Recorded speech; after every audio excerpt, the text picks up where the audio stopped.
अरे ये बड़बोले से पूछने से अच्छा है कि हमें स्वयं विचार करना चाहिए कि ये सकट टूटा कैसे। हाँ नंदराज, हाँ हम भी आरती के लिए भीतर चले गए थे। हाँ। अरे आप सब मेरा विश्वास क्यों ना कर रहे हो? नीलमणि के प्रहार से ही उज्जवल, सकट बहुत पुराना था, पहिया ढीला होकर खुल गया होगा। यशोदा, अनेक कारण हो सकते हैं, चिंता करने की कोई आवश्यकता ना है।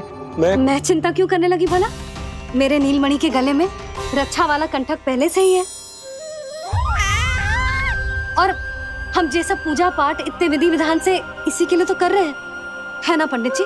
हाँ रानी जी। तो बस फिर मेरे लल्ला को कछु क्यों होने लगो? और आप सब स्वयं ही देख लो ना, जे इतना बड़ा सकट टूट के बिखर गया है, किंतु मेरे लल्ला को एक खरोच भी ना आई। इसका अर्थ तो यही है ना कि हम जो भी कर रहे हैं सही कर रहे हैं। मुझे चिंता करने की कछु आवश्यकता ही ना है। चलो सब भीतर चलते हैं। हाँ हाँ, लल्ला को भूख भी लगी आई होगी। चल।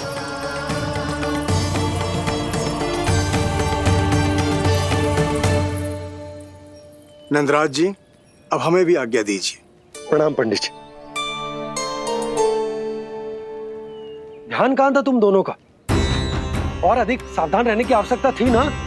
क्षमा कीजिए नंदराज।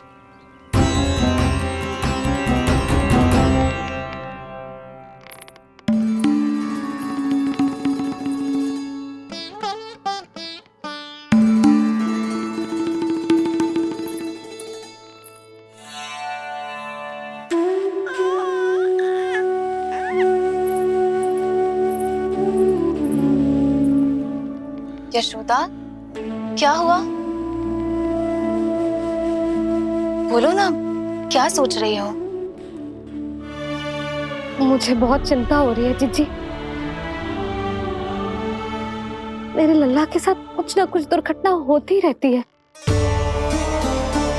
अरे, अभी बाहर ही तुम सबको समझा रही थी, अब भीतर आते ही क्या हो गया तुम्हें? बाहर समझाने वाली मैं ना थी जीजी, वो तो गोकुल की रानी जसोदा थी, किंतु भीतर से मैं अपने नीलमणि की मैया हूँ, बस। और एक मैया को कितनी चिंता होती है, इसे आपसे अधिक कौन जान सकता है। बहुत बड़ा धक्का लगा है मैया को इस घटना से। अब तो ये मेरी रक्षा के लिए और भी अधिक चिंतित हो जाएंगी। यंत्र का कंठक, पूजा पाठ, इतने सारे प्रहरी, सुरक्षा के प्रबंध, यदि इतने सबके बाद भी मैं अपने लल्ला की रक्षा न कर पाई तो मुझसे अधिक अभागी कौन हो सकती है? मैं तुम्हारे मन की दशा समझती हूँ यशोदा। इसी चिंता के कारण ही तो मैंने आज तक अपने पुत्र को छुपा कर रखा है। मैं जानती हूँ जीजी, मैं समझती हूँ। मैंने तो नीलमणि के लिए इतने सारे संस्कार भी करो है, पूजा पाठ की है, किंतु मैंने तो आज तक अपने पुत्र का एक भी संस्कार नहीं किया है। आंसू पोंछ लीजिए बड़ी माँ, शीघ्र ही सब कुछ ठीक हो जाएगा। जब मैंने उसे जन्म दिया, उसके बाद से आज तक न उसे घर के बाहर लाई हूँ, न कोई संस्कार किया है। मैं तो उसका नामकरण भी नहीं करवा पाई हूँ यशोदा। उसके जन्म के समय स्वामी ने ये संदेश भिजवाया था कि उस कंस को हमारे पुत्र के बारे में तनिक भी भनक नहीं पड़नी चाहिए। तब से आज तक भय के छाव में जीती आई हूँ कि वो कंस कहीं हमारे पुत्र को भी ना मार दे, जैसे देवकी के सारे संतानों को मार दिया है। ये आशंका कभी सत्य नहीं होगी बड़ी माँ, मैं हूँ ना। माँ अपनी संतान के मन की बात बिना कहे ही समझ जाती है। आप भी समझ जाओ ना मैया।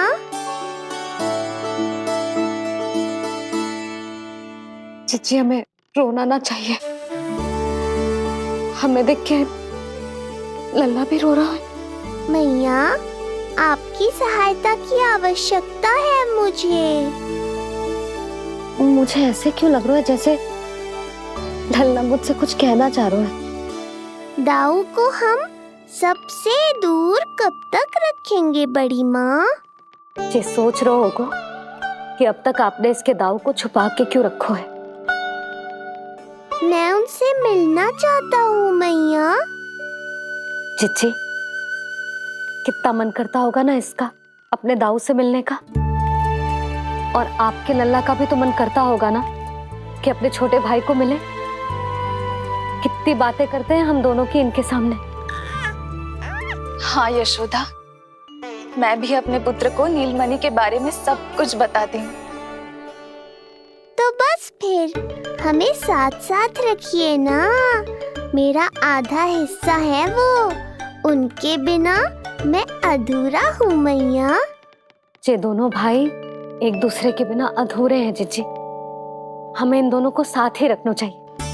आप ही सोचो, यदि नीलमणि की रक्षा होगी तो आपका लल्ला भी तो सुरक्षित रहेगा। तुम सच कह रही हो यशोदा। हमें इन दोनों को मिलाना चाहिए और साथ में ही रखना चाहिए, सुरक्षित। तब तो शीघ्र ही पंडित जी को बुलाकर हमें शुभ मुहूर्त निकलवाना चाहिए। शुभ मुहूर्त? हाँ, शुभ मुहूर्त। दोनों भाइयों के मिलन के साथ साथ उनका नामकरण संस्कार भी करवा देते। अब अपने दाऊ से मिलूंगा मैं।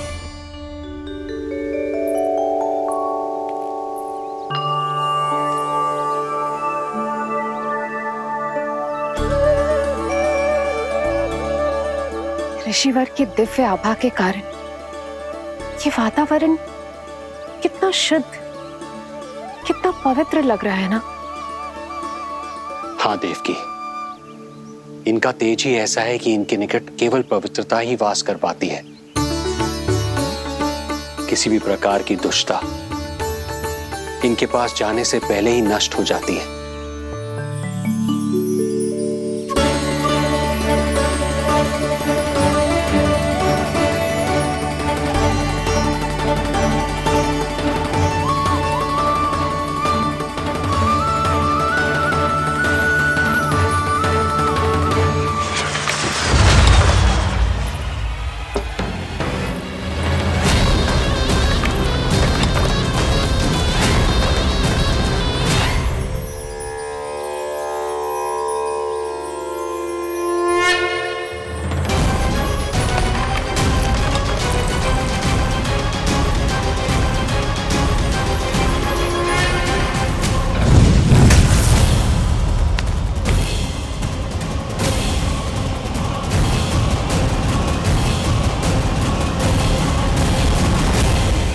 केवल पवित्रता ही वास कर पाती है।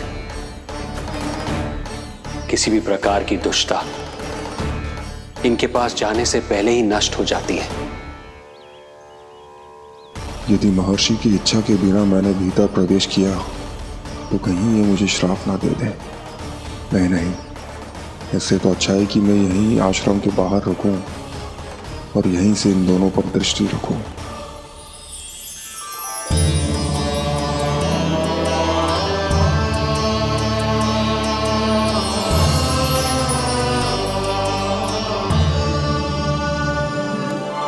आपके आने का आभास हो गया था राजन।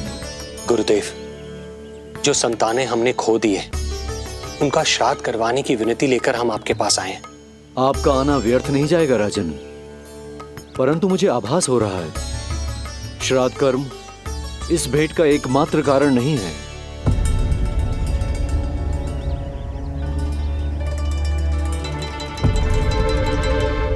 आपको उसकी या कंस की चिंता करने की कोई आवश्यकता नहीं है। निश्चिंत होकर बताइए कि आपकी इच्छा क्या है। गुरुदेव, वर्तमान में मेरी प्रथम पत्नी रोहिणी पुत्र सहित गोकुल में निवास कर रही है। हमारे उस पुत्र का और भाभी यशोदा के पुत्र का नामकरण संस्कार करवा दीजिए। बस यही हमारा सौभाग्य होगा। मुझे कुछ सुनाई क्यों नहीं दे रहा है? देवी रोहिणी से उत्पन्न आपका पुत्र यादव कुल का राजकुमार है और यादवों का गुरु होने के नाते उसका संस्कार कराना हमारा कर्तव्य है। परंतु यशोदा पुत्र का नामकरण वो आप मुझसे क्यों करवाना चाहते हैं?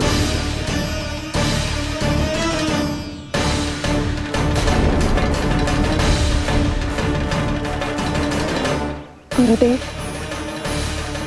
सत्य ये है कि रुक क्यों गई रानी देवकी? आपके मन में जो कुछ है कहिए।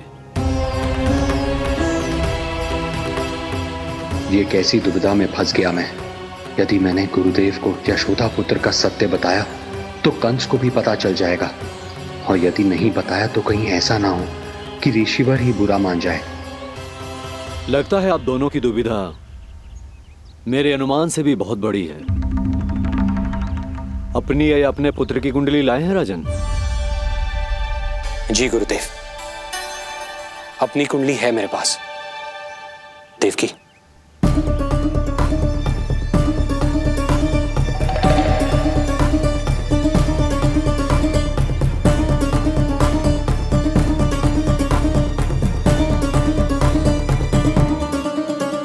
जो रहस्य आप नहीं बता पा रहे हैं राजन, वो ये कुंडली बताएगी।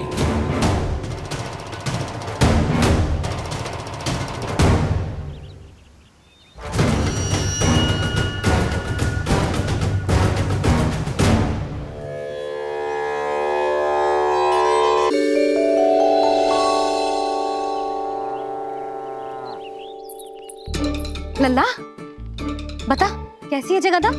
मैया को हो क्या गया है आज? देख, सही सही बताइयो।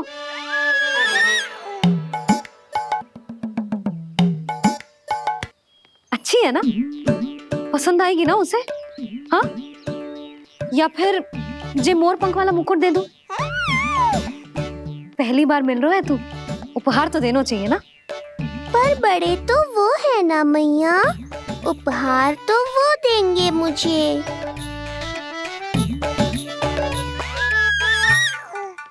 ना ना, मोर पंख वाला मुकुट तो मेरे लल्ला का है ना, जे ना दे सकते। तेरे जैसा कोई कंठक या चांदी वाला कड़ा दे दूं? हाँ? इस मिलन के लिए मुझसे अधिक उतावली तो मैया है।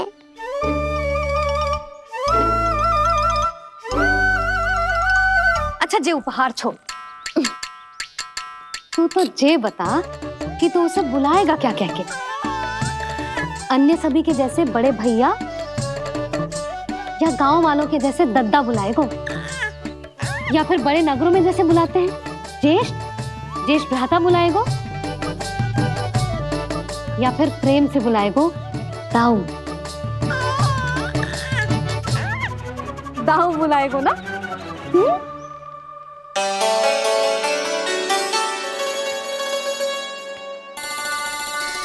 सुनो आपने, हमारे लल्ला ने निर्णय ले लियो, ये अपने भैया को ताऊ कहकर बुलाएगो। अरे वाह, लल्ला ने बोलना भले ही ना सीखो, परंतु तुम्हें बता दियो। और नहीं तो क्या, लल्ला कुछ कहे ना कहे माँ तो समझ जाती है ना लल्ला?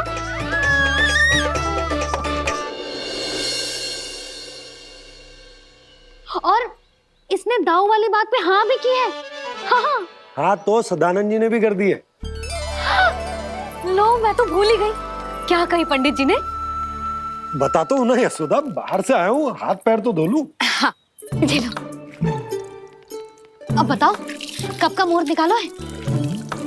तनिक हाथ मुंह पोंछ लो। अब बताओ क्या कही उन्होंने? यशोदा, थक गए हूँ, तनिक सांस तो लेने दो। बाहर से आया हूँ, जल ना पूछोगी?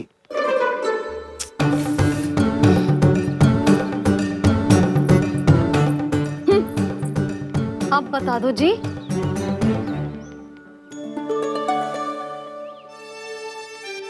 बाबा अब बता भी दो, नहीं तो खेल खेल में खेल हो जाएगा। हाँ बताओ।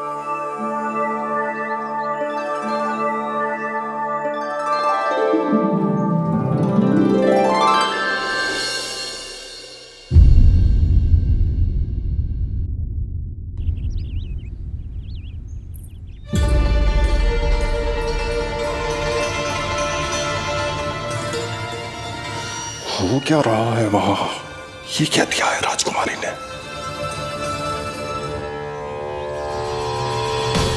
गुरुदेव, शीघ्र ही कोई मुहूर्त बता दे तो बड़ी कृपा होगी। नंद महाराज, अब क्या नामकरण का मुहूर्त भी मुहूर्त निकाल के बताओगे आप? हैं? क्रोधित क्यों हो रही है यशोदा? बताता हूँ, धैर्य धरो। हाथ मुंह धो लिया, जल पी लिया, विश्राम कर लिया, अब कितनी प्रतीक्षा करवाओगे? हैं? मैं सब समझ रही हूँ, आप जानबूझ के मुझे सताने के लिए ना बता रहे।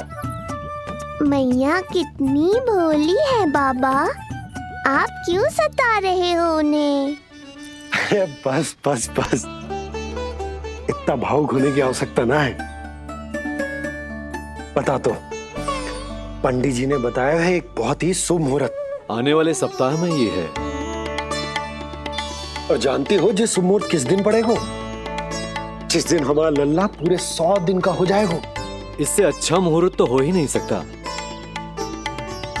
धन्यवाद गुरुदेव।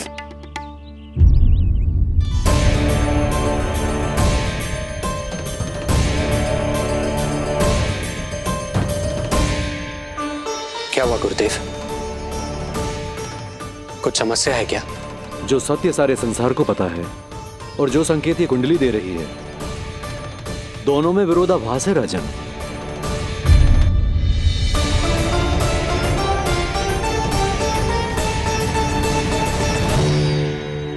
मैंने कहा ना राजन, उसकी चिंता करने की आवश्यकता नहीं है। ये कुंडली मुझसे कह रही है कि आपके भाग्य में केवल पुत्र थे। आपके भाग्य में केवल पुत्र थे, तो पुत्री कैसे हुई? इस कुंडली के अनुसार आपकी दोनों पत्नियों के एक एक पुत्र जीवित हैं। एक एक पुत्र जीवित हैं।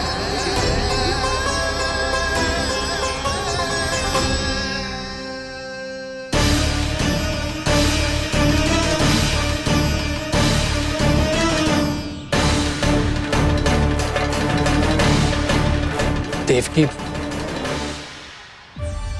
गुरुदेव मैं कुछ कैसे? कहने की आवश्यकता नहीं है राजन, मैं जानता हूं मेरे प्रश्नों के उत्तर कहां मिलेंगे। अरे कौन से प्रश्न और कैसे उत्तर? किस बारे में बात कर रहे हैं? ये लोग जो भी बात कर रहे हैं वो मुझे सुनाई क्यों नहीं थी? सही समय की प्रतीक्षा कीजिए राजन, आपके दोनों कार्य पूर्ण होंगे।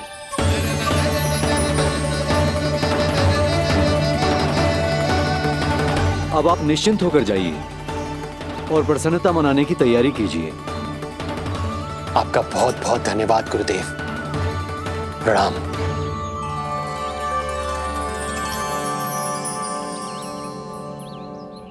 सच्ची? पहले नारायण को धन्यवाद दो कि लल्ला को सूचना दूं। कुछ समझ में ना आ रहा।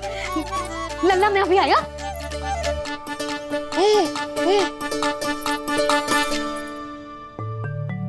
आपका बहुत बहुत धन्यवाद नारायण। अब शीघ्र ही मेरे लल्ला और उसके दाऊ को उनके नाम मिल जाएंगे, वो नाम जिससे वे पूरे संसार में पहचाने जाएंगे। अब लल्ला को बताती हूँ। लल्ला, तू जैसे ही 100 दिवस का हो जाएगा, तेरा और तेरे दाऊ का नामकरण हो जाएगा। हाँ हाँ,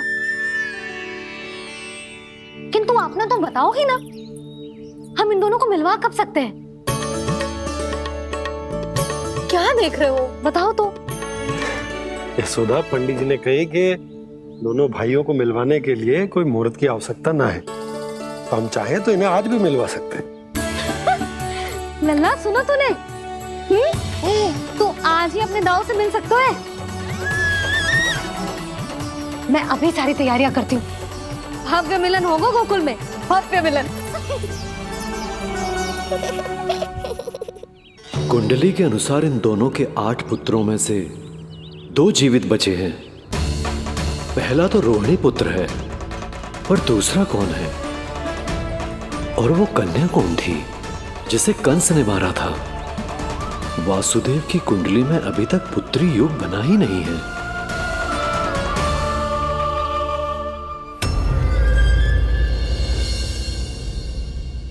तू मुझको क्या मारेगा?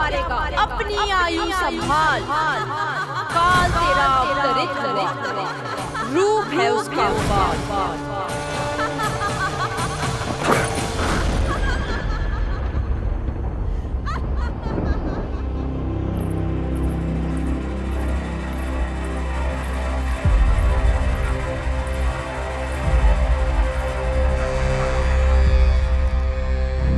आधी रात को इस तरह से उठकर बैठे हुए हैं आप स्वामी।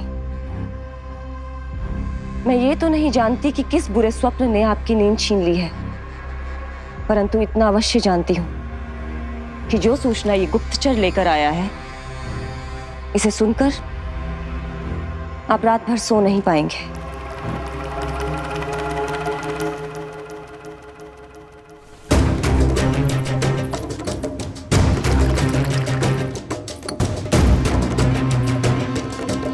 क्या सूचना है? महाराज, उत्कच मारा गया। उत्कच मारा गया। उत्कच मारा गया।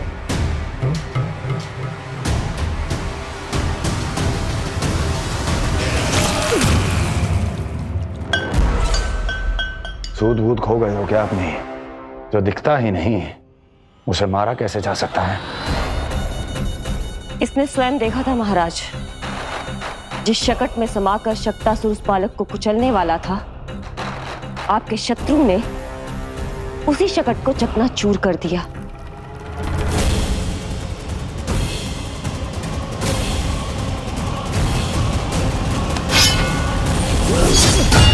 महाराज क्षमा। लगता है आपके सैनिक और तलवार दोनों की धार कुंद पड़ गई है महाराज।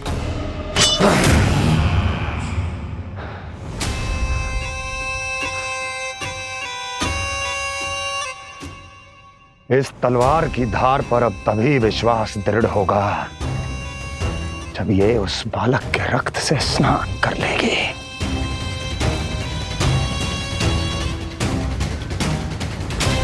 और कैसे? कैसे?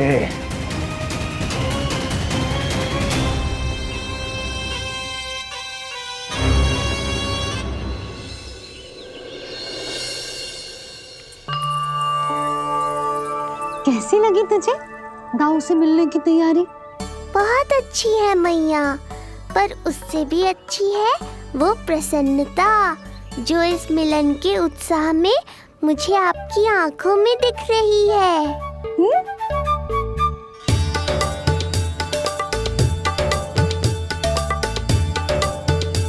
यशोदा, तुमने तो 2 भाइयों के मिलन को भी त्योहार बना दिया।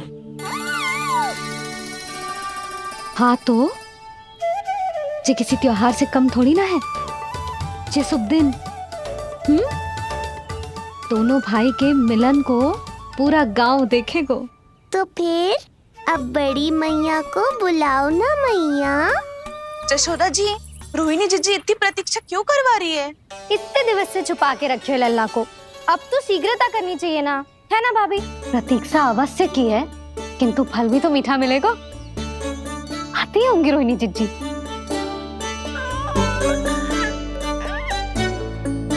जीजी, कहीं उन्होंने अपना विचार तो ना बदल दियो?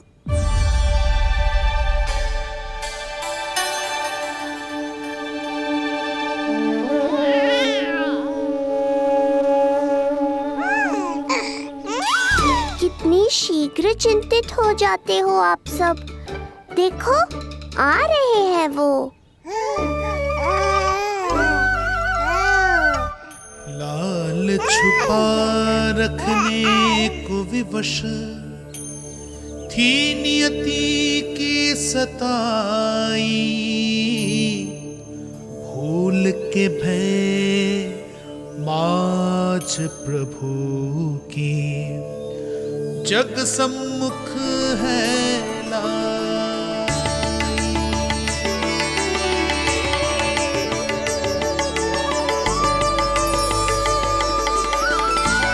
देखो तो कितनी मधुर मुस्कान है।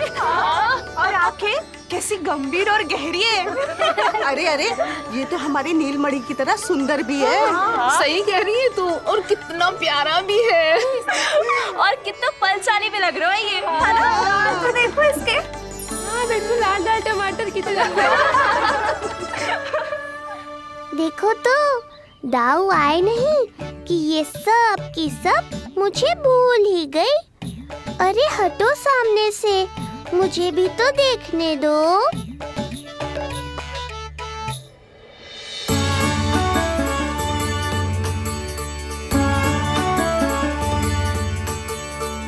मैया सहायता करो ना।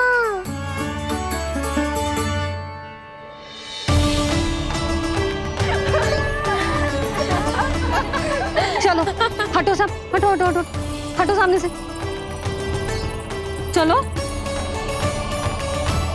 दोनों भाइयों को एक दूसरे से मिलने तो दो।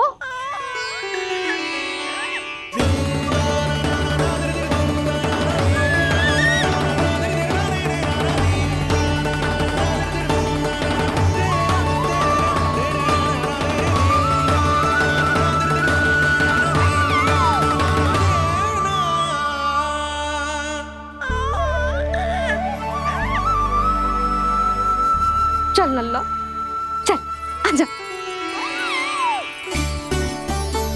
देख लल्ला, आ गए जी तेरे भैया, तेरा दाऊ। जी भर के बातें करो और निहारो एक दूसरे को। लाओ जिज्जी, आजा। ये रहे तेरे दाऊ। आओ जिज्जी।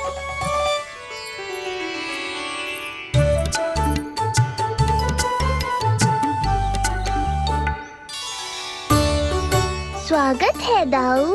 कितनी प्रतीक्षा के बाद अब जाकर आपसे भेंट हुई है।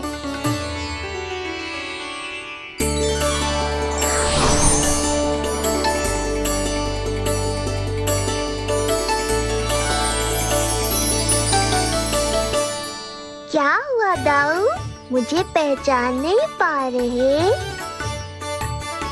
कितनी देर लगाओगे दाऊ? अब तो पहचान लो, छोटा भाई हूँ आपका।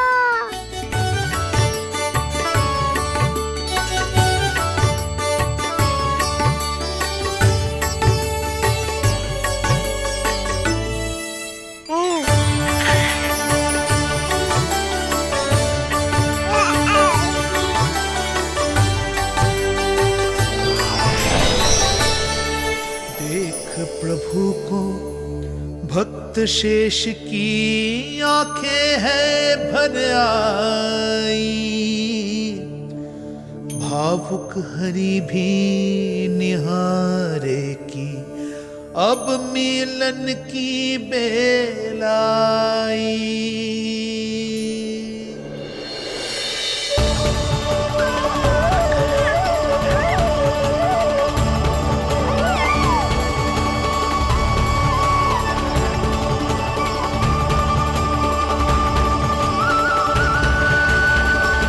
प्रभु, आपके दर्शन पाकर मैं धन्य हो गया। प्रभु नहीं, छोटा भाई पुकारो शेष। ये कैसे संभव है? आप नारायण हैं, मेरे प्रभु। ये जानते हुए भी मैं आपसे बड़ा कैसे बन सकता हूँ? हर दुविधा की तरह इसका भी समाधान है शेष। अब तो हम एक दूसरे से मिल भी चुके हैं। पृथ्वी पर हमारा सूत्र जुड़ चुका है, इसलिए समय के साथ तुम ये भूल जाओगे कि तुम्हारा ये भाई मेरा ही अवतार है। ये क्या कह रहे हैं प्रभु? वही जो आवश्यक है।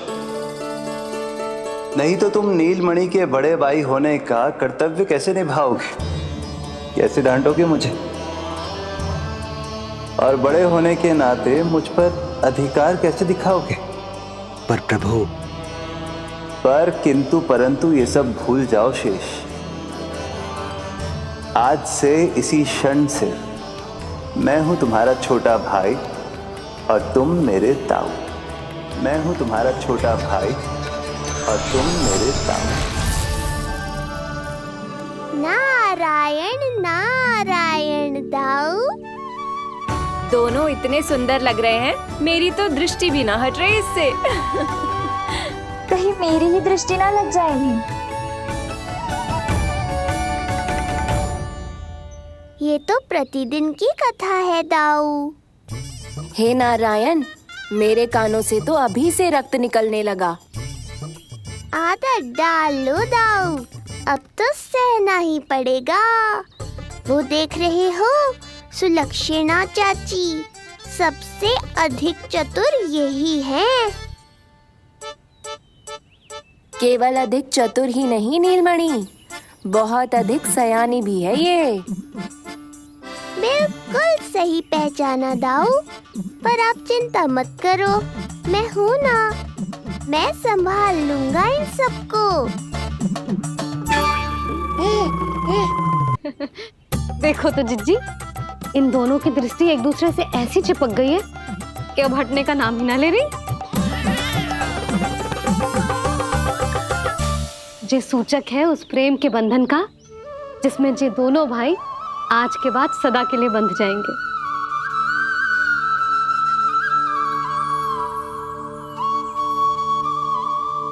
मुझसे भूल हो गई यशोदा, मैंने इन दोनों को पहले ही मिलवा देना चाहिए था।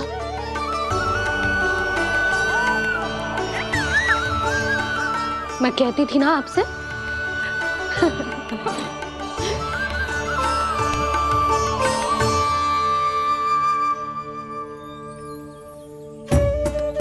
आई मैं।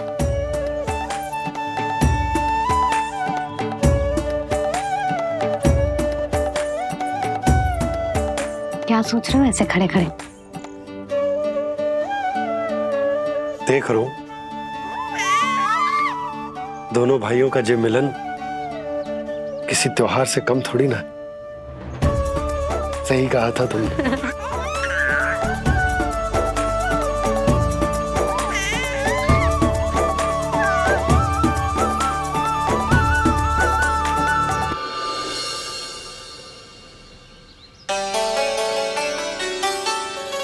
सुना ना तूने जो गोपिया क्या कह रही थी कि नीलमणि का दाऊ कितना बलशाली है। इसका तो यही अर्थ हुआ ना कि नीलमणि अपने दाऊ जितना बलशाली ना है। अब समझा मैया कि आज मुझसे इतना व्यायाम क्यों करवाया जा रहा है। पर मुझे पता है मेरा नीलमणि सबसे अधिक बलशाली है। हाँ। उज्जवल ने कही थी ना, नीलमणि ने यूं उड़ा दिया था काले कौवे को मथुरा की ओर। और उज्जवल ने तो ये भी कही थी कि नीलमणि ने अपने पांव से सकट पे प्रहार भी किया था। कैसे किया था प्रहार? कैसे किया था? लग गई मैया को। कैसे किया था? फिर से बता कैसे किया था?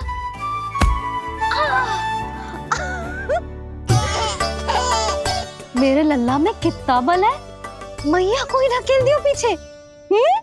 अच्छा ही है कि आप उज्जवल के कहे को गंभीरता से नहीं ले रही, नहीं तो आपका ये रूप मैं कैसे देख पाता मैया। फिर से बता कैसे मारा था? कैसे मारा था?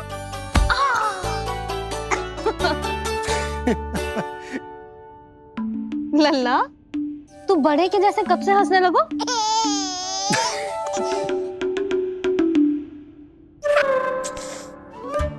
आप यहाँ क्या कर रहे हो? छुप छुप के मैया और लल्ला को खेलते हुए देखने के अतिरिक्त और कोई कार्य ना है आपके पास? कार्य तो है,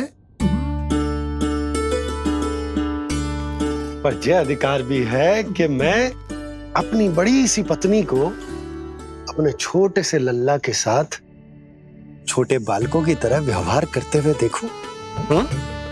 अब देख लियो ना, अब जाओ अपना कार्य करो। कार्य तो कर लूंगा, परंतु मेरा पेट मुझसे कह रहा है कि इसे भूख लगी। भूख लग गई? भोजन का समय हो गया। अभी लगाती हूँ भोजन।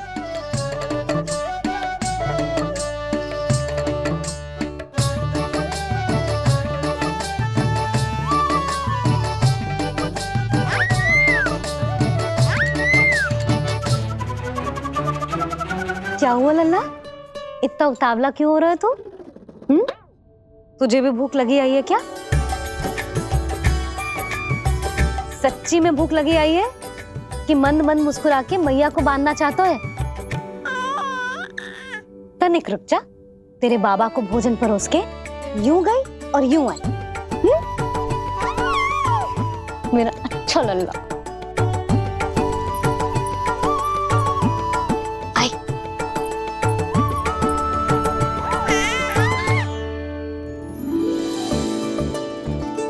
आज केवल रोटी है खाने में?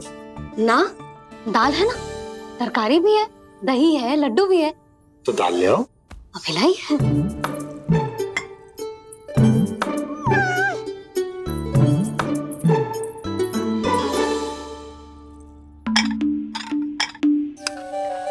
अवश्य भूख ही लगी होगी उसे। यशोदा, दही नहीं दाल। क्षमा करना, भूल हो गई।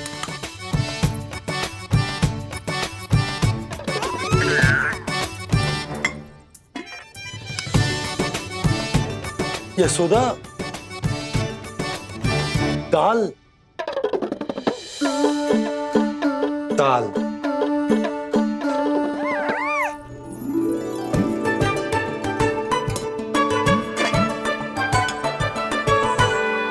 अब ऐसे क्या देख रहे हो? बोला ना भूल हो गई। सब मिला के खा लो, पेट में तो मिलना ही है। थोड़े चावल मिलेंगे?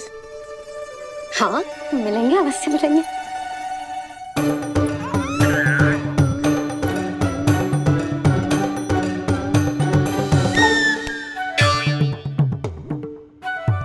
लड्डू नहीं, चावल।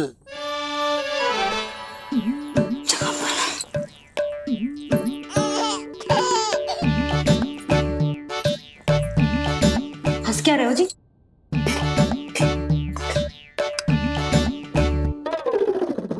आज व्यायाम भी बहुत कस के करवाओ था मैंने, कहीं अधिक भूख तो ना लगी होगी।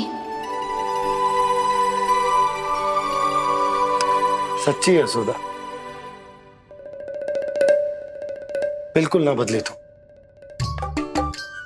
पहले रामू की चिंता में व्याकुल रहती थी और अब हम नीलमणि में तुम्हारा मन लगा रहता। हाँ तो लल्ला भूखा हो और मैया का मन व्याकुल भी ना हो, ऐसा हो सकता है भला? फिर तो दूध पिला दो ना उसको। जाऊं? शीघ्र जाओ। किंतु आप तो खा रहे हो ना पतिदेव। वही तो यशोदा, मैं खा रहा हूं, किंतु वो भूखो है। जाओ। ठीक है। यहाँ थी तो लल्ला की भूख के लिए चिंतित थी, अब वहां जाएगी तो पक्का मेरे भोजन के बारे में चिंता करेगी।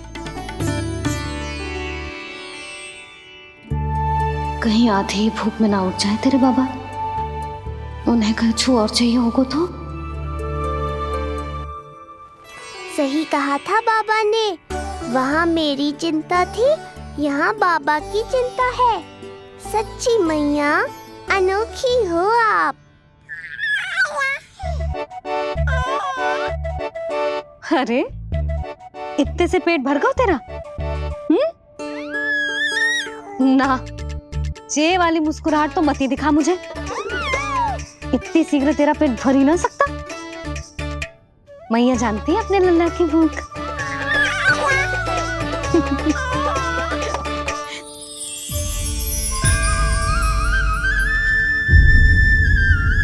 ये क्या है? लल्ला, ये क्या था तेरे मुंह में? दिखा दिखा।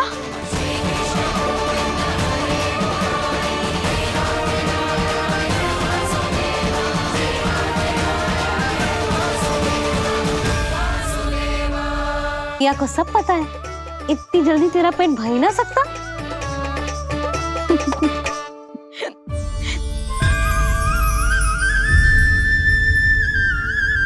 ये क्या है? लल्ला, ये क्या था तेरे मुंह में? दिखा। ओहो, मैं तो भूल ही गया था कि मेरे भीतर ही तो सारी सृष्टि समाई हुई है। मैया ने उसकी झलक देख ली, अब क्या होगा? क्या हुआ यशोदा? सुनो जी, हमारे लल्ला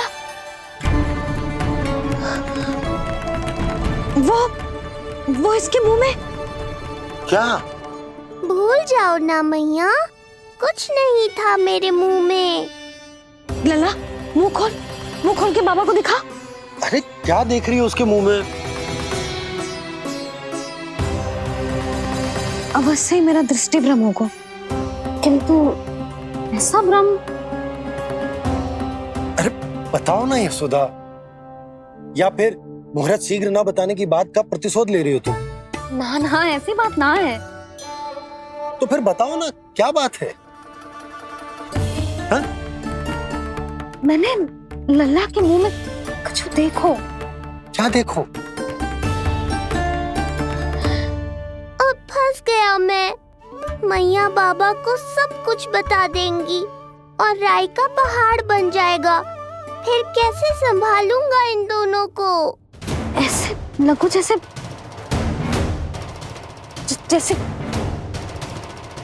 पूरा का पूरा ब्रह्मांड।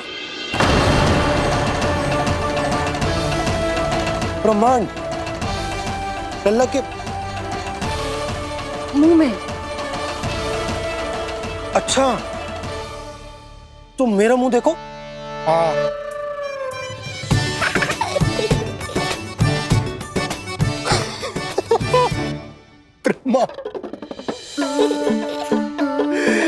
यशोदा, मुझे पता था आप मेरा उपहास उड़ाओगे। अरे नहीं, तुम देखो तो सही।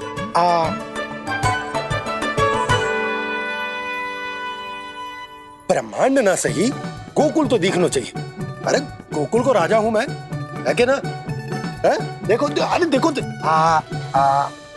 धन्यवाद बाबा, आपने इस बात को गंभीरता से नहीं लिया, इसलिए अब मैया भी नहीं लेंगी। आज तो बचा लिया आपने। आज के बाद ना आपको कुछ बताऊंगी ही ना। आप जाओ, नामकरण उत्सव की तैयारी करो। और हाँ, इस बार भी उत्सव छोटा ही करना है, जो तो मत ही बोलना आप। हाँ। अब इसे कैसे समझाऊं कि हम कोई भी उत्सव बड़ा ना कर सकते? व्यर्थ ही कंस की दृष्टि पड़ जाएगी हम पर।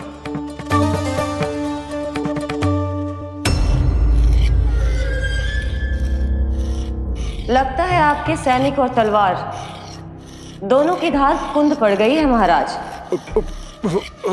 महाराज, मुझे भय था कि कहीं ऋषि गर्ग मुझे श्राप ना दे दे।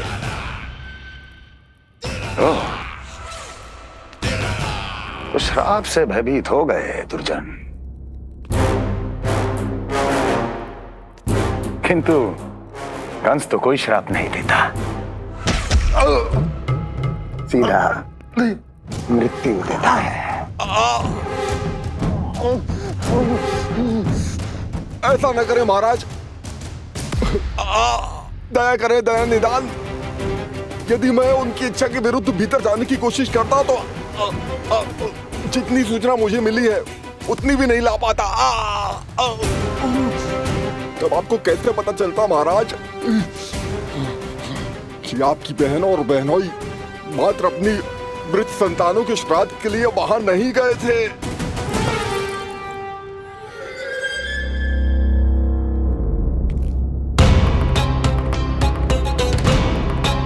आगे बोलो। पूरी तरह तो नहीं सुन पाया महाराज, किंतु मैंने स्वयं अपने नेत्रों से देखा है महाराज। राजकुमारी देवकी ने ऋषि गर्ग के हाथ में कुछ दिया था। ये सत्य है महाराज, और ऋषि गर्ग ने उन दोनों को वचन भी दिया था। सही समय की प्रतीक्षा कीजिए राजन, आपके दोनों कार्य पूर्ण होंगे। महाराज, मैं आपका सबसे विश्वसनीय सेवक हूं। आपके हर आदेश का पालन करना मेरा अधिकार है, और मैंने अपने अधिकारों का पालन किया भी है महाराज।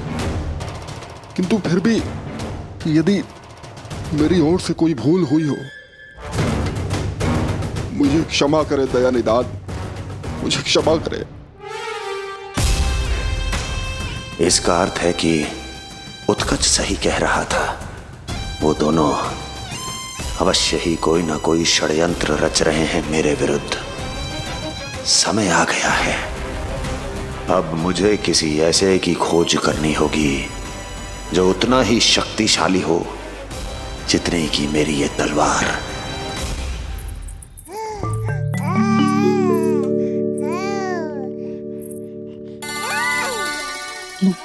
अभी से पुकारने लगो जी, अभी तो आई हूँ रसोई में।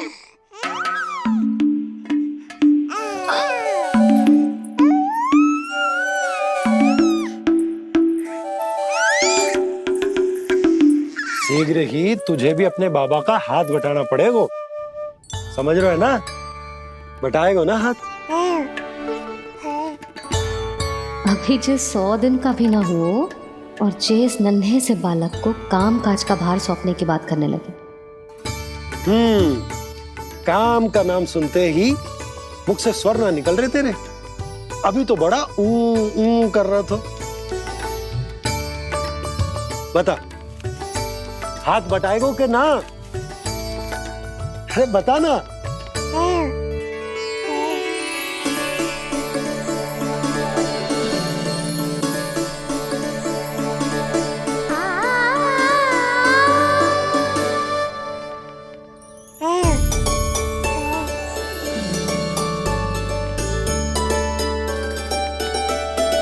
कल तू पूरा 100 दिन को हो जाएगा लल्ला।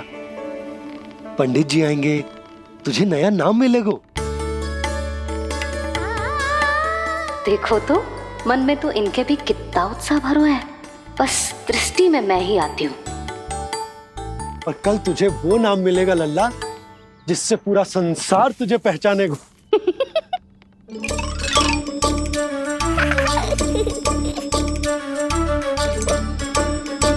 अब लल्ला, कितना कार्य शेष है और तूने मुझे बातों में लगा लियो। मुझे क्यों फंसा रहे हो बाबा? छुपाने की कोई आवश्यकता ना है। जितनी उत्साहित मैं हूँ उतने ही उत्साहित आप भी हो इसके नामकरण को लेके, पता है मुझे। लल्ला के नामकरण पे उसके बाबा उत्साहित ना होंगे? बिल्कुल होंगे, इसीलिए तो कह रही हूँ अपना उत्साह बांटो अपने लल्ला के साथ। मैं अभी आई। अच्छा, ऐसे तो तुम लल्ला को छोड़ के कहीं ना जाती। अभी कहाँ चली? रोहिणी जिज्जी के पास, और कहाँ। लल्ला और उसके दाव के नामकरण की तैयारी करनी है कि ना? कितने लोगों को आमंत्रित करना है, कितने प्रकार की मिठाइयां बनानी है, ढोल वाले को कितने बजे का समय देना है, ये सब सुनिश्चित करना है ना, ताकि ये उत्सव गोकुल का सबसे बड़ा उत्सव हो। अरे सूची देनी है जिज्जी को।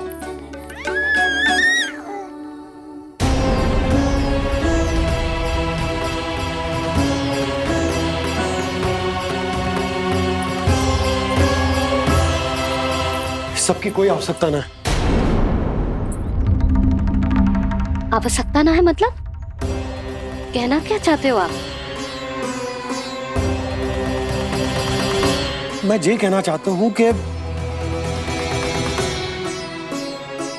यशोदा, सत्य तो ये है कि हमें दुख में ना अत्यधिक दुखी होना चाहिए और ना सुख में अत्यधिक उत्साहित। प्रसन्नता कितनी भी क्यों ना, हमें उत्सव संयम से ही मनाना चाहिए।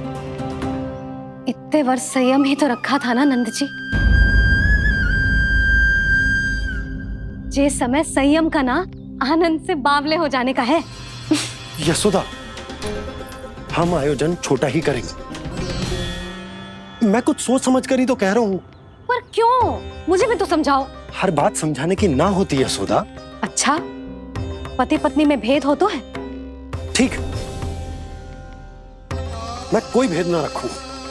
जो भी अब तक मैंने तुम्हें ना बताया है वो सब बताऊं।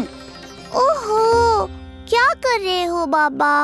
कंस के बारे में कुछ बता मत देना मैया को। वो मंगला है ना, उसने आज शाम को ही बछड़ा दियो और भाद्रपद का मास लगभग बीतने को ही है, तो धीरे धीरे शरद ऋतु आ जाएगी, दूध की हानि भी कम हो जाएगी। हाँ? और वो सरजू है ना, उसको बैद जी ने पूरे पखवाड़े का विश्राम के लिए कहा है। क्यों? क्योंकि वो ठाट से गिर गए थे और गिरते समय उसे भीतरी चोट लग गई थी। अरे और... बस बस बस, ये सब मुझे क्यों बता रहे हो? इसका नामकरण से क्या संबंध? तुम्ही ने तो कही ना कि पति पत्नी के बीच में कोई भेद ना होता। तो मुझे जो भी बात पता है मैं तुम्हें बताऊंगा। कितनी समझदारी से बात बदल देते हो आप, और भोली भाली मैं आपकी बातों में आ जाती हूँ और इस सब में असली बात तो रह ही जाती है। किंतु आज बात मेरे लल्ला की है। उत्सव तो विशाल ही होगा और इस बारे में कछु और ना सुनूंगी मैं। आप लल्ला का ध्यान रखो, मैं जा रही हूँ रोहिणी जी के पास। यशोदा,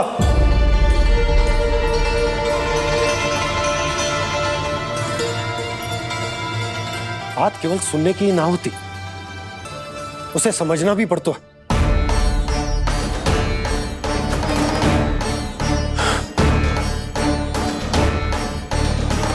विश्वास है ना मुझ पर? मैं कुछ सोच समझ कर ही कर रहा हूँ ना। उत्सव तो छोटा ही होगा।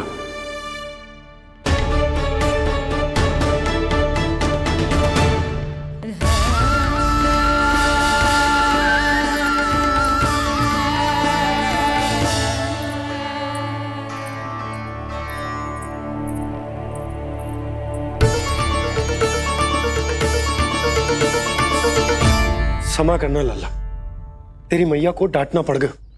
आपको मेरी सुरक्षा की चिंता है बाबा, समझता हूँ मैं, इसलिए आपने ये निर्णय लिया है। समझ में नहीं आता, कब कौन सा निर्णय क्यों लेते हैं आप? यदि कंस को समझना इतना आसान होता तो कंस नहीं होता। ये नया सिंहासन उसके लिए है जो मेरा विश्वास पात्र बनेगा। मेरे दाहिने हाथ की तरह मेरे मन के सबसे निकट होगा वो।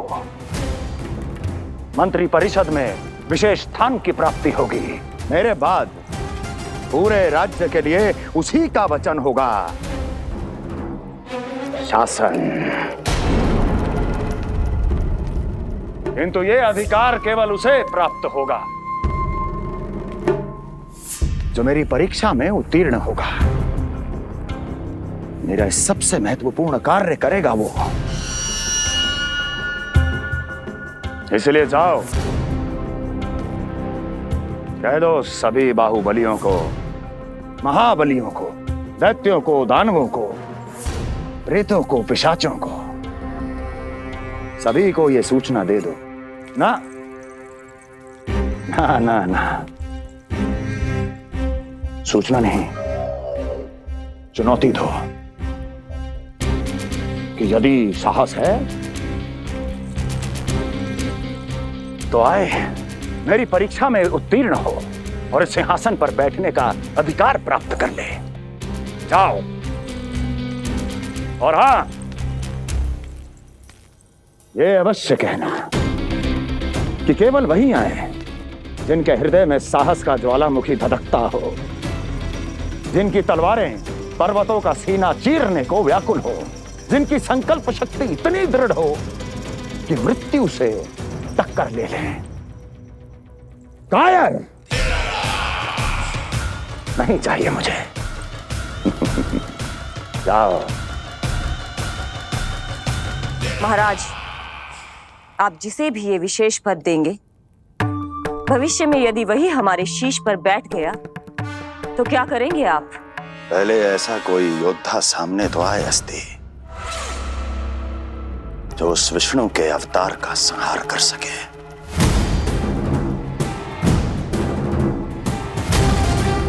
और जहां तक प्रश्न है हमारे शीश पर बैठने का, तो स्मरण रखो अस्ति, कंस को अच्छी तरह आता है ऐसे दुस्साहसियों को बीच दरबार में खड़ा करके अपनी उंगलियों के संकेत पर नृत्य करवाना। ता दीर्घ ता। और अपना कार्य सिद्ध होने के बाद उनके तन से उनके शीश को उतारना कंस को भली भांति आता है।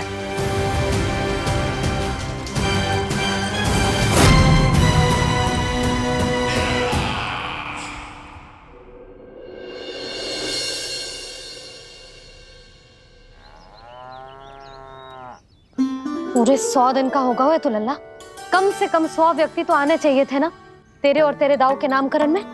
हाँ, अब तुम मुस्कुरा क्या रहो है?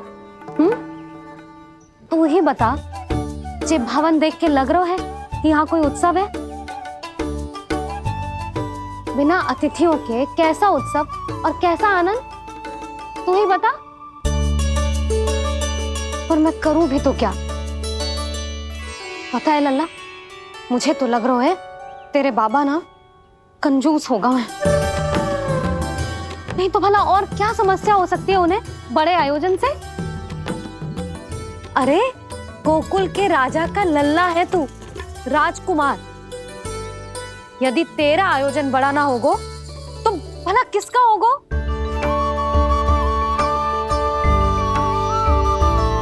मेरी ही भूल है, मैं भोली हूं, इसीलिए व्यर्थ में तेरे बाबा की बातों में आ गई।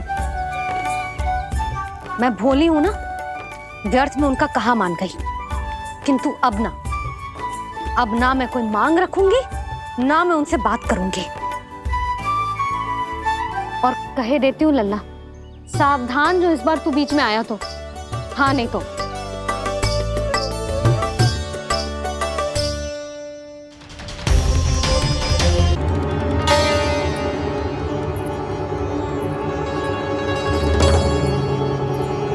क्या होगा? हाँ, सब ठीक तो है ना? आप इतनी चिंता में क्यों हो जी? कोई बुरी सूचना तो ना मिली? अब जे मत ही कहना कि जे भी मुझसे छुपाना पड़ेगा। जो भी है मुझे बताओ। पंडित सदानंद जी महाराज वो नामकरण के लिए ना आ सके। उनकी बिटिया के पांव भारी, उसे लिवाने वो समझाने गए। ये तो शुभ समाचार है।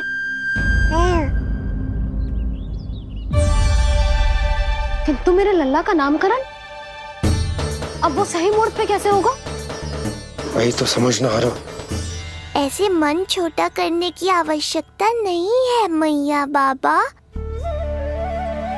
आप दोनों तो स्वागत की तैयारी करो, आ रहे हैं वो।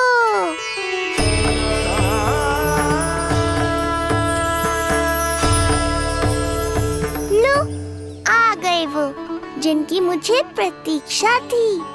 आप दोनों व्यर्थ ही चिंता कर रहे थे।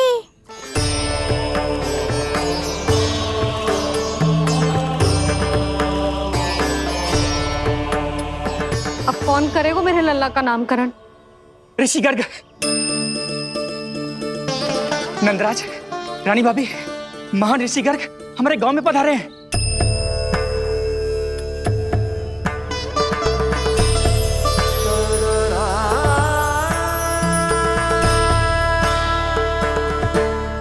ऋषि गर्ग गोकुल में? हाँ नंदराज, और कह रहे थे उन्हें यादव राज वासुदेव जी ने भेजो है रानी जी के पास। अरे तो तुम लोग खड़े खड़े क्या देख रहे हो? जाओ उनके सत्कार की तैयारी करो।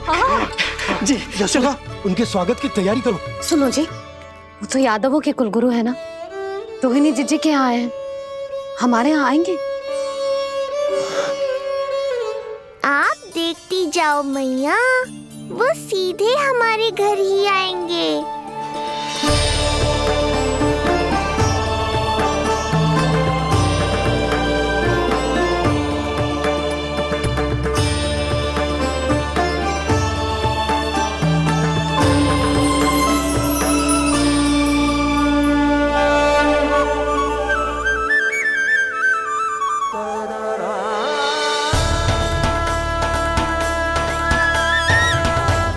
ये क्या हो रहा है मुझे? मैं उस भवन की ओर क्यों बढ़ा जा रहा हूँ? क्योंकि आपके यहाँ आने से ही मेरी मैया बाबा की चिंता समाप्त होगी ऋषिवर। ये बात तो मैं न जानता, परंतु मुझे जाकर उनको स्वागत करना चाहिए।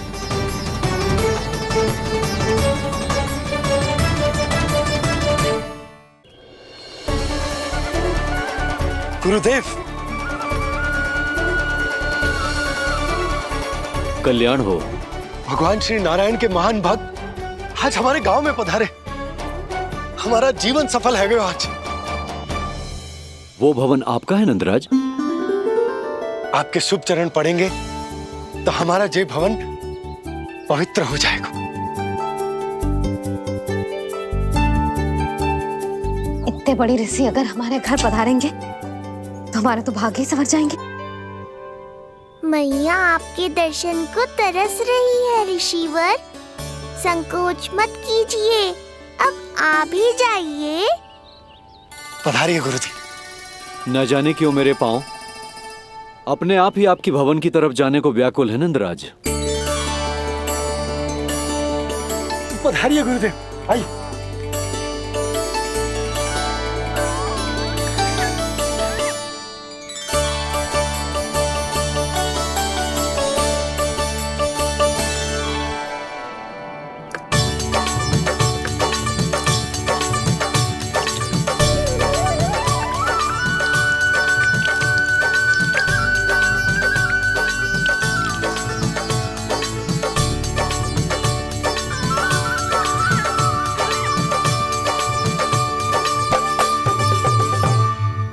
कल्याण हो। पधारिए।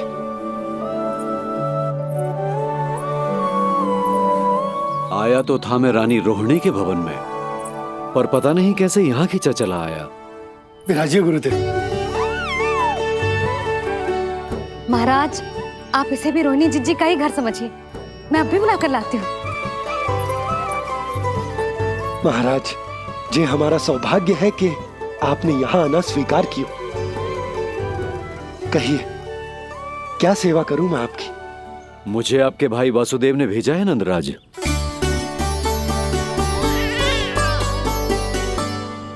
प्रणाम गुरुदेव। स्वामी जी ने आपसे इतनी दूर आने का आग्रह किया है। अवश्य ही कोई बड़ा कारण होगा। कारण तो है। आपके पुत्र का नामकरण करने आया हूं मैं यहाँ।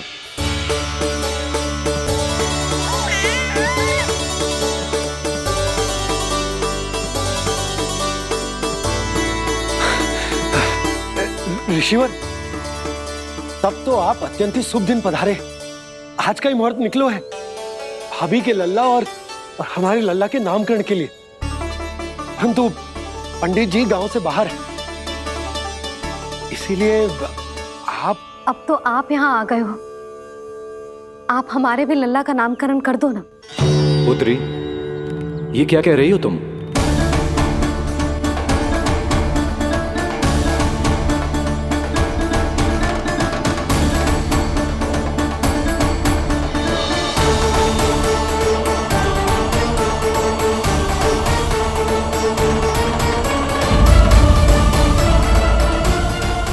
आप हमारे भी लल्ला का नामकरण कर दो ना।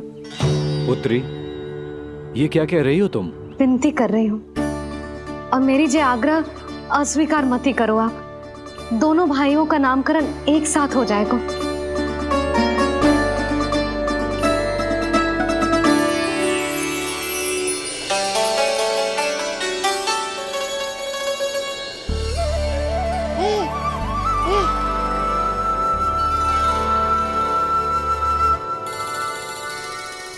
कितने प्यारे और निर्दोष बालक हैं।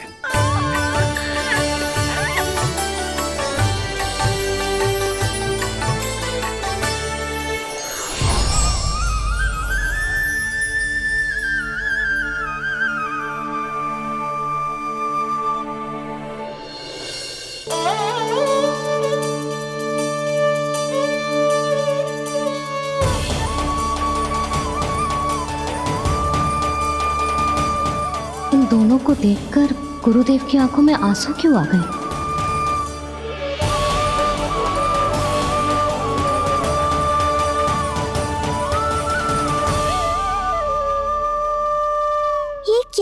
रहे हैं ऋषिवर? संभालिए अपने आप को, नहीं तो मेरा रहस्य खुल जाएगा आज। अरे ऋषिवर, हाथ मत जोड़िए। इससे पहले कि गड़बड़ हो जाए, अपनी नमस्कार मुद्रा को आशीर्वाद मुद्रा में बदल दीजिए। बात को समझिए, मैंने ये अवतार मैया और लल्ला के अद्भुत संबंध का अनुभव करने के लिए लिया है, पर आपकी भावुकता के कारण यदि मैया को मेरा सत्य पता चल गया तो ये संबंध ही बदल जाएगा।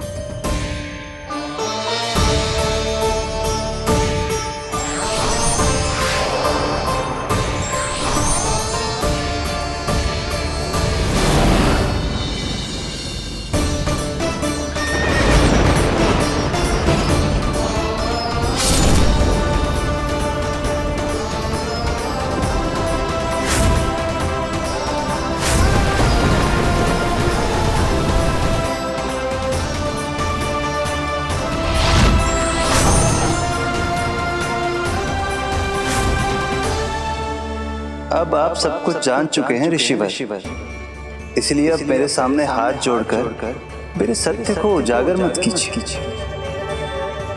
अपने शिष्य वसुदेव के पुत्र के रूप में मुझे आशीर्वाद दीजिए।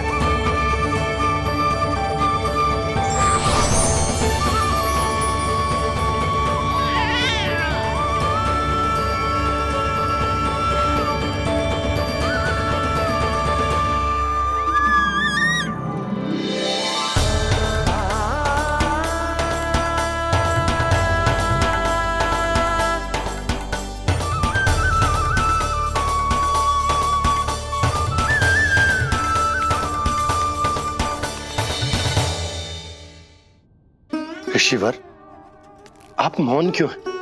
और आपकी आंखों में आंसू? सब कुछ ठीक है ना? अब तो आप हमारे लल्ला का नामकरण करोगे ना? इन दोनों का नामकरण करना मेरा सौभाग्य होगा पुत्री।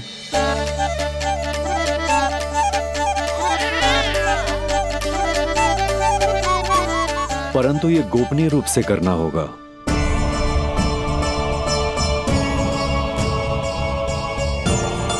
अवश्य ही स्वामी का आग्रह होगा, ताकि कंस की बुरी दृष्टि हमारे पुत्र पर ना पड़े। ये तो बहुत महान ऋषि हैं, इन्हें कंस के अत्याचारों के बारे में अवश्य पता होगा। अपनी संतान का नामकरण संस्कार करना एक मां के लिए उत्सव से कम नहीं होता है, पर यह छुपकर करना होगा। आप दोनों को स्वीकार तो है ना? जैसी आपकी आज्ञा गुरुदेव। स्वीकार है गुरुदेव। तो फिर कहाँ करना है हमें नामकरण का प्रबंध? गुरुदेव, मंदिर सही रहेगा? उससे पवित्र स्थान तो हो ही नहीं सकता है। ऋषिवर, आप तनिक विश्राम कीजिए, हम लोग प्रबंध करते हैं। मैं कुछ समय इन बालकों के साथ व्यतीत करना चाहूंगा। ये तो इनका सौभाग्य होगा। हमें आज्ञा दीजिए।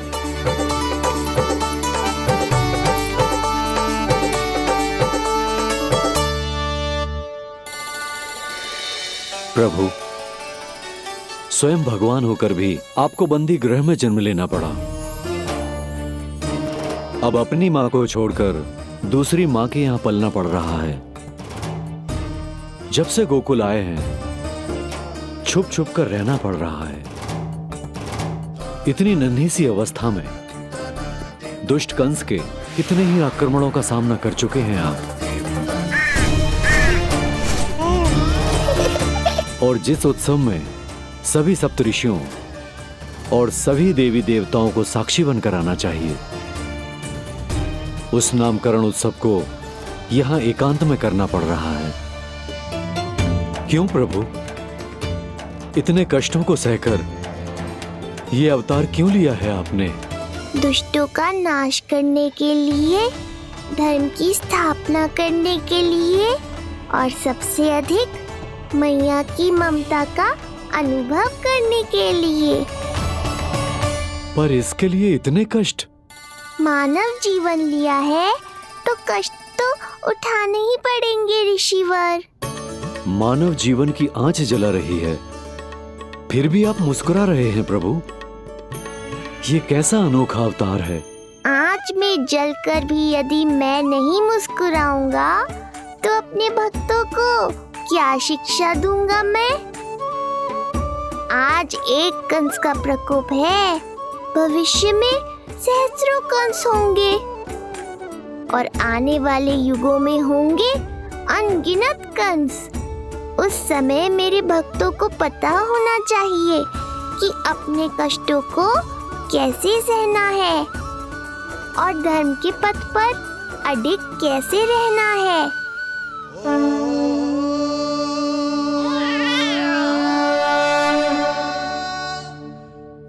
आप धन्य हैं प्रभु।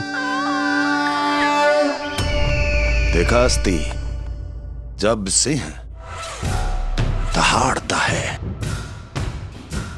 तो वन के सभी जीव जंतु इकट्ठे हो ही जाते हैं। वो सब जो मेरा विश्वास पात्र होने का अधिकार और ये सिंहासन पाना चाहते हैं, सामने आए। बुद्धि के बिना बल अपंग होता है महाराज, और मेरे पास बुद्धि और बल दोनों हैं। आप केवल आदेश दीजिए किसका संहार करना है।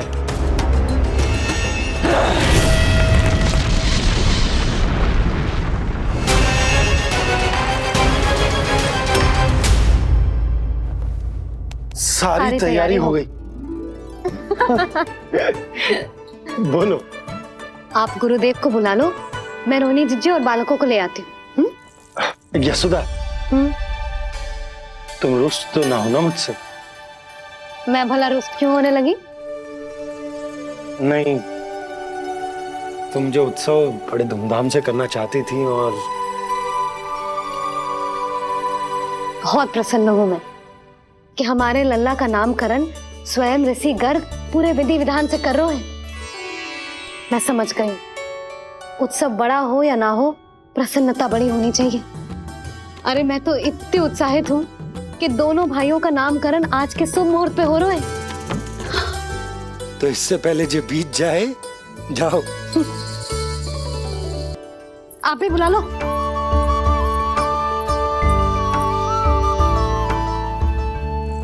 यहाँ सब के सब एक से बढ़कर एक है, तो फिर अपने कार्य के लिए किसका चुनाव सबसे पहले करूं? मेरा सामर्थ्य तो आपने अभी तक देखा ही नहीं महाराज। चुटकी बजाकर शत्रुओं का विनाश कर सकता हूं मैं।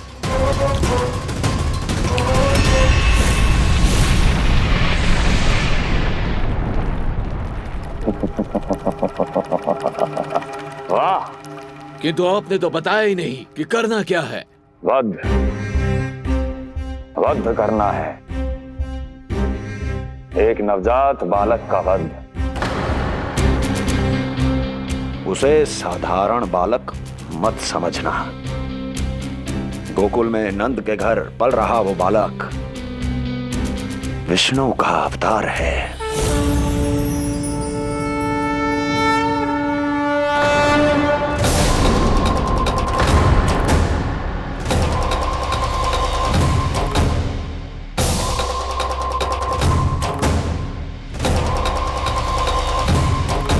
क्या हुआ?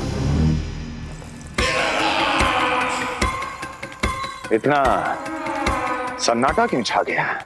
क्षमा कीजिए महाराज, पर मैं नन्हे बालकों के साथ हिंसा नहीं करता। विष्णु अवतार बड़ा छलिया है महाराज, मैं उसका मुख भी नहीं देखना चाहता।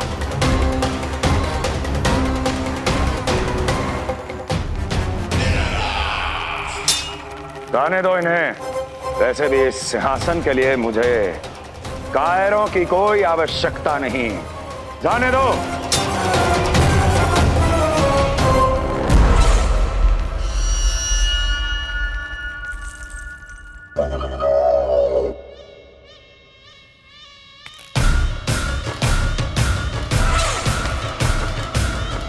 दुर्जय, क्या कहा था मैंने कहा था केवल वही आए जिनके हृदय में साहस का ज्वालामुखी धधकता हो, जिनकी तलवारें पर्वतों का सीना चीरने के लिए व्याकुल हो, जिनकी संकल्प शक्ति इतनी दृढ़ हो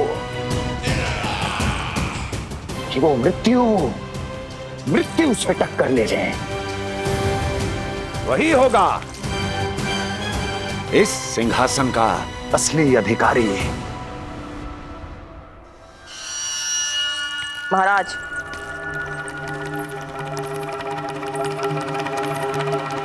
ना तो आपके दिए इस सम्मान का कोई मूल्य रह गया है और ना ही आपके भय का। अभी आपने ही कहा था ना कि जब वन में कोई सिंह दहाड़ता है तो उस वन के सभी जीव जंतु एक जगह एकत्रित हो जाते हैं, परंतु उसी वन में जब कोई बब्बर सिंह दहाड़ता है तो वही जीव जंतु भय के मारे इधर उधर भागने लगते हैं। निश्चित ही वो बालक इन सब के लिए बब्बर सिंह बन चुका है। उसका भय हमारे साम्राज्य की नींव हिला रहा है महाराज।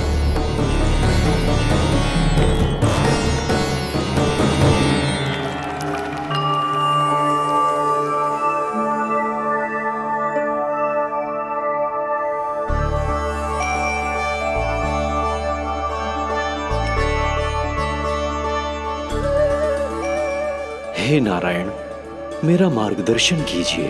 हे मां सरस्वती, मुझे आशीर्वाद दीजिए ताकि मैं दोनों बालकों के लिए सर्वोत्तम नामों का चुनाव कर पाऊं।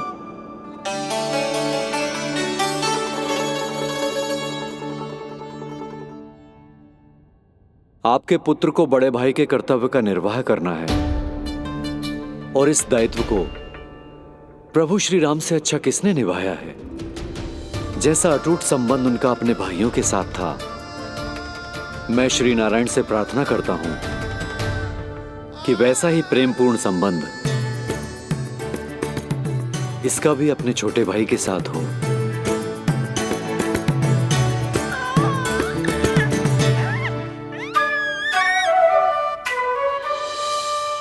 इसीलिए इसका नाम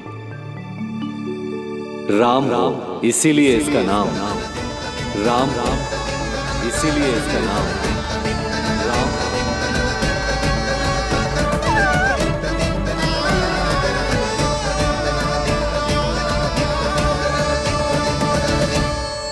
बड़े भाई में आदर्श, न्याय, संकल्प बल के साथ साथ शारीरिक बल भी होना चाहिए।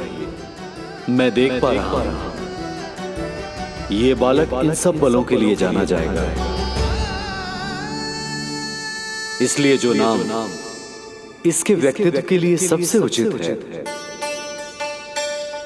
वो है बलराम। बलराम, बलराम।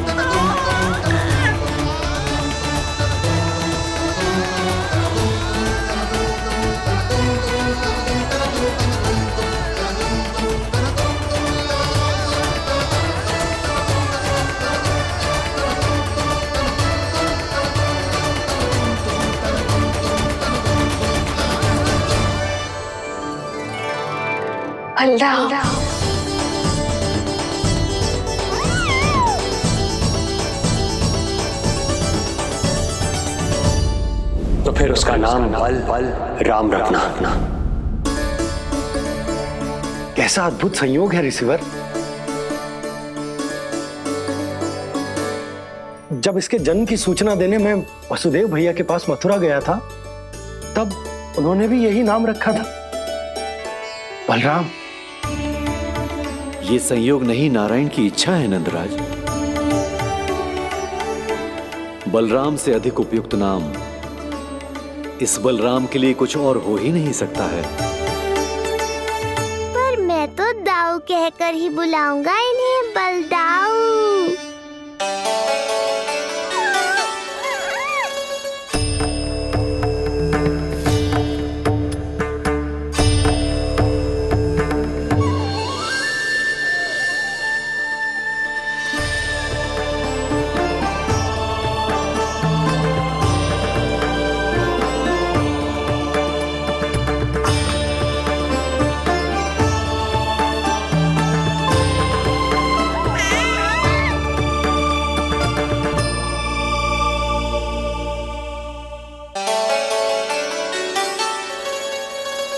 सुना पुत्र, आज से तुम्हारा नाम होगा बलराम। बलराम बलराम बलराम।